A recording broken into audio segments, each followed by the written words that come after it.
Olá pessoal, vamos falar sobre qual é a causa que está por trás da hipertensão arterial. A verdade é que não é só uma causa. A hipertensão arterial é causada por muitos fatores, muitos. Até a própria raça influencia na hipertensão arterial. Nós podemos estar cá meia hora a falar sobre tudo e mais alguma coisa e não seria o suficiente para explicar-vos todas as causas. Mas posso-vos dizer que a classificação da tensão arterial está feita de duas formas. A hipertensão arterial pode ser de causa primária ou idiopática, que é quando não se sabe a causa. Isso são 95% das pessoas, ou seja, grande parte das pessoas. Existe a causa secundária, que é secundária ou como consequência de outra coisa. Suponhamos que a pessoa tem um tumor no fígado, uma insuficiência respiratória, uma doença quística renal genética, enfim, várias questões, mas que estão associadas a quê? Ou seja, em que a causa é outra doença, mas que como consequência a tensão arterial sobe. Porquê é que eu estou-vos a falar sobre isto? Porque na grande maioria das vezes, quando não se sabe a causa, há um fator muito importante por trás disto, e é o endurecimento arterial, em que a própria artéria que transporta o sangue perde flexibilidade e faz com que a pressão arterial aumente.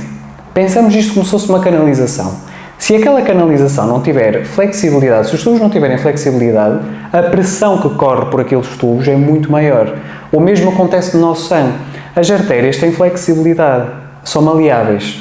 E quando elas começam a endurecer, por um fator específico principalmente, faz com que a pressão arterial suba. E isso é a arteriosclerose, em que há uma esclerose ou endurecimento da artéria. O síndrome metabólico, que nós normalmente associamos aqui a tensão alta, colesterol alto e açúcar alto, muitas das vezes está ligado a uma coisa específica, que é insulina alta.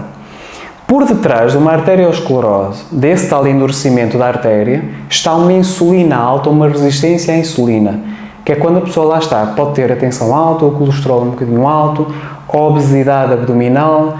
Também as pessoas por vezes queixam-se que são mais sensíveis, por exemplo, ao sódio, parece que consomem sal e a tensão arterial sobe ou tem altos e baixos. Muitas das vezes é porque há uns níveis de insulina muito altos por trás disto. E é essa insulina alta que faz com que haja mais inflamação e mais endurecimento dessa artéria, provocando então o quê? A arteriosclerose. Agora, quando as pessoas são sensíveis ao sódio, aquelas pessoas que muitas vezes dizem, por exemplo, no consultório, eu cada vez que consumo sal, a minha tensão arterial dispara. Sou muito sensível ao sódio. A pessoa sensível ao sódio, na minha opinião e por minha experiência, é na realidade uma pessoa com déficit de potássio, em que a pessoa complementa o potássio e a tensão arterial baixa e essa sensibilidade ao sódio desaparece. Isto porquê? Porque nós temos uma bomba de potássio e sódio no nosso corpo em que há um equilíbrio. Nós temos que ter uma porção de potássio para uma de sódio. O problema é que nós hoje em dia, com a nossa alimentação, consumimos muito mais sódio do que potássio.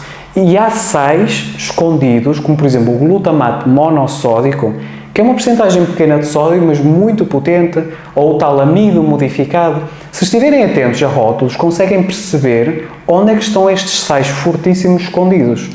Agora, se existem outras causas, existem, e é importante sabê-las. Se a pessoa está ansiosa, a insulina aumenta.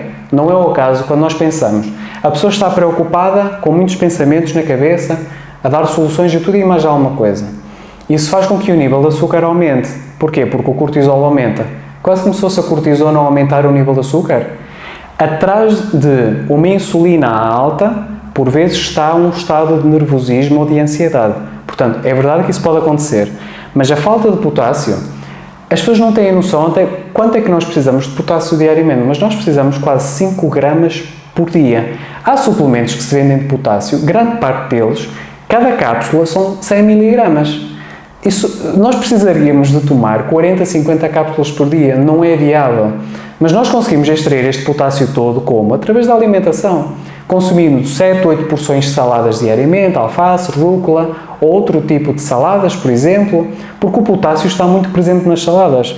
E daí a necessidade que falo muito em quê? Em fazer saladas. Agora, a vitamina D3 baixa. Uma parte daquele endurecimento arterial vem de uma falta de vitamina D3. Eu corro o risco em dizer que uma grande percentagem de pessoas que têm a tensão arterial alta têm os níveis de vitamina D3 baixos. E aí, quando nós complementamos 20.000 unidades por dia com K2, ajuda muito a baixar esta tensão arterial.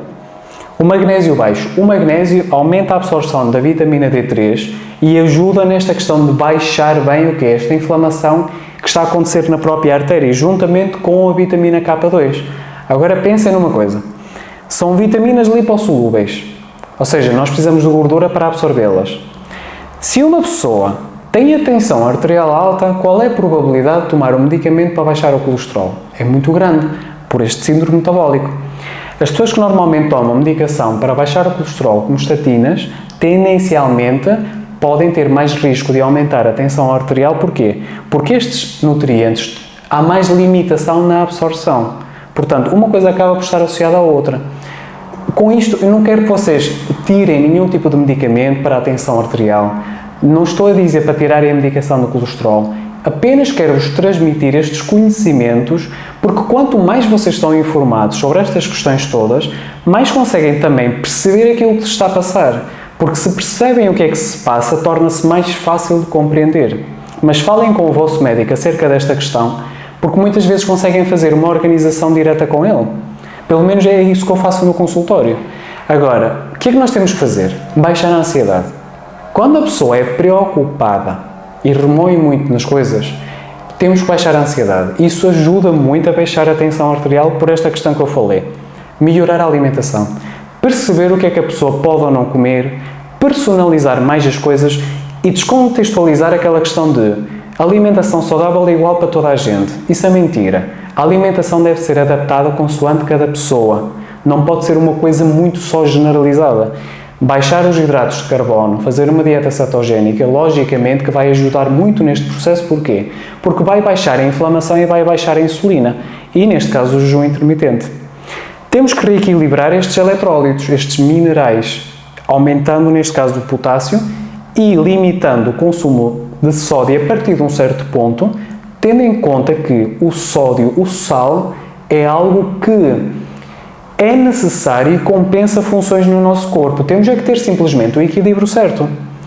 Repor os níveis de vitamina D3, K2, magnésio. Existem 2 suplementos da MJSMed bons, um tipo de magnésio como o Zilomag, e a vitamina D3, K2 deles é bastante boa, é muito fácil de absorver pela questão do azeite de oliva que ajuda a assimilar mais.